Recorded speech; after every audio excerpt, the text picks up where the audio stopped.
Hello, artist, and welcome to your second day of art class with Mrs. Comer. So last time you made art, you should have made a portfolio. Do you remember what artists use portfolios for?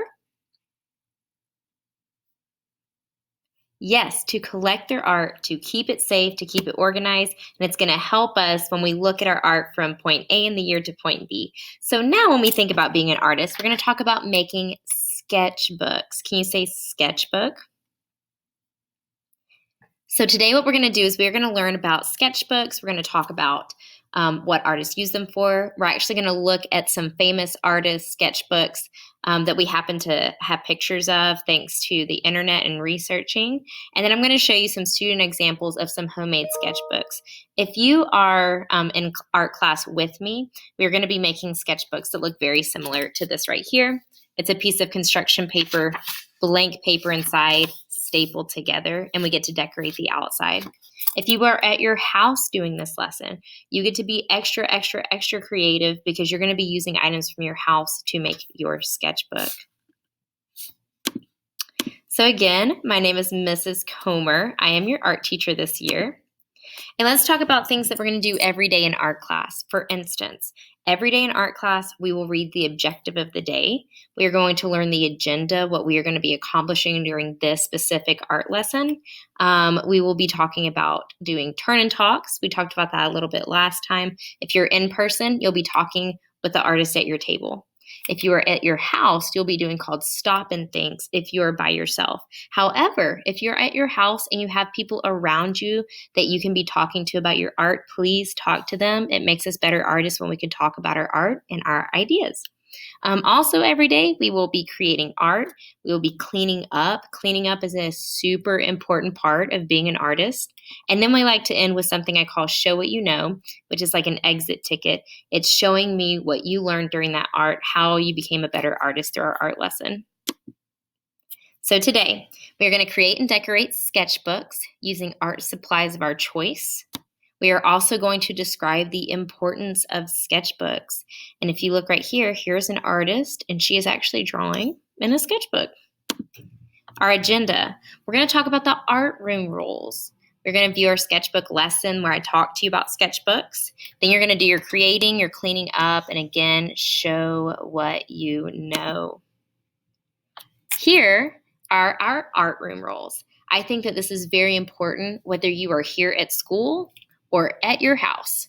ARTIST. A, have a really, really good attitude.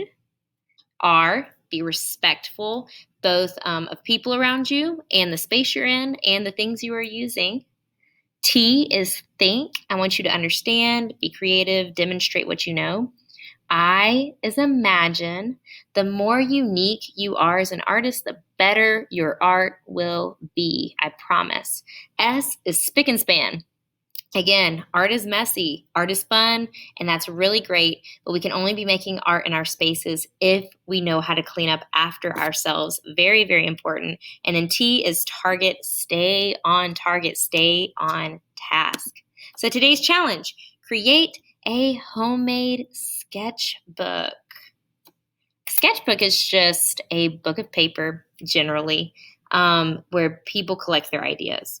One of my favorite artists of all time, those of you who know me in art class already, you know she's my favorite. Her name is Frida Kahlo. She is from where? Any guesses?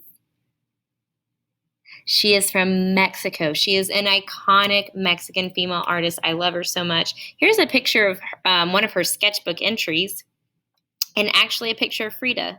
You'll see lots of her artwork and pictures of her around my classroom. Here is a sketchbook example from John Lennon and Yoko Ono. Kind of a dynamic duo. This artist's name is Edward Hopper. This is one of his sketchbook entries. That's a picture of him off to the side. Now, his picture is black and white. Can you guess what that tells us about his picture or about him? Yes, it says it's from a long time ago. It's from a long time ago. One of my favorite artists ever, his name is Basquiat, and then this is one of his Journal entries right here. His sketchbook entries. Here we go. Now I'm seeing it on my screen. I really love him. He's very funky. He's a contemporary artist here in modern times. You're going to be learning about a lot of artists like that, and I hope that you might be excited enough about learning about new artists that you could do your own research about artists like him. He's very, very cool, very interesting. And then I always like to include some student examples of sketchbooks. These are elementary students' sketchbooks that they have made by hand. The one right here, you can tell, just random computer paper that have been stapled together and they decorated the front. These are a little more complex. They have different kinds of paper on them. This artist down here looks like she glued fabric to the front of her sketchbook, and that is, of course, okay too. So now that we've looked through some people's sketchbooks, some artist sketchbooks, let's talk about, or turn and talk, or stop and think. Why is a sketchbook important to us as artists? What do we use them for? Why do I want you to make a sketchbook on week 2 of art?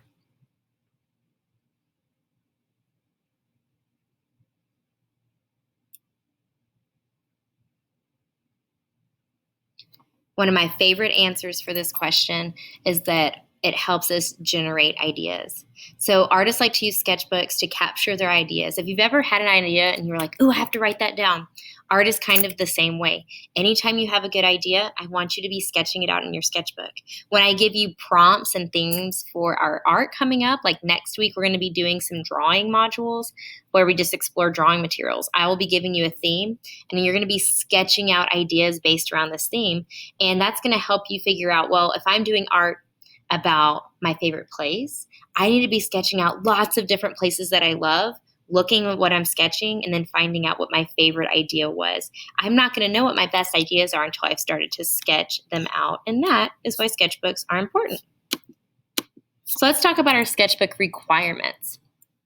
Whether you are making your sketchbook at home or here at school, you must have your name and your class code really, really big on your sketchbook. This helps me as your art teacher know whose sketchbook belongs to whom. That way, if I'm saying, "Oh, I need to look at this person's sketchbook, I want to see what their ideas were," I'll be able to know where to go.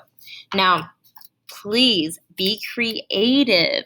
I'm going to be linking 3 different YouTube videos that you can watch if you'd like to. One is how to draw bubble letters. You could draw your name in fun, round bubble letters. Another one is going to teach you how to do some cursive if you're interested in doing cursive. It's kind of that fancy lettering that you might see around. Sometimes it's hard to read cursive if you don't know how to write in it, so that might be really good for you to learn about. And then another one is how to draw 3-dimensional letters where it looks like there's a shadow behind your letters, like it's popping out of the page toward you. So anyway, write your name and your class code on the front of your sketchbook. You can staple your book together, tape it together, bind it using supplies of your choice. If you don't have staples or tape, please just fold your papers together and make a makeshift book out of folded paper. It's okay if the paper's just sitting inside of other pieces of paper folded up. Also, decorate the outside of your sketchbook. Again, you're the artist. It is your choice. I want to see how creative you can be. You can draw on the outside. You can glue things, attach things just like you saw in the example pictures that I showed you. So again, I will leave you with these ideas from these student artists about different ways that you could be making your own personal homemade sketchbooks. Hopefully, you have already thought of really exciting ways to make your sketchbook. And again, something we should talk about is that we will be using these sketchbooks all year long. So I would say it would be my goal to have between 5 and 10 pieces of paper in your homemade sketchbook. Okay, you could be drawing on the front and the back of a page as 2 separate pages this year. So aim for 5 to 10 pieces of white paper. Decorate the outside. If you have extra time, go ahead and start sketching on the inside covers of your sketchbook too. Save the inside pages for some assignments that we have coming up though, so leave those blank for now. Always, if you have any questions, please email me, call me on my school phone. I would be happy to help you. I hope you have a really fun time making your sketchbook. I can't wait to see what your exit ticket entries are, and I hope you have a really good day. And until next time.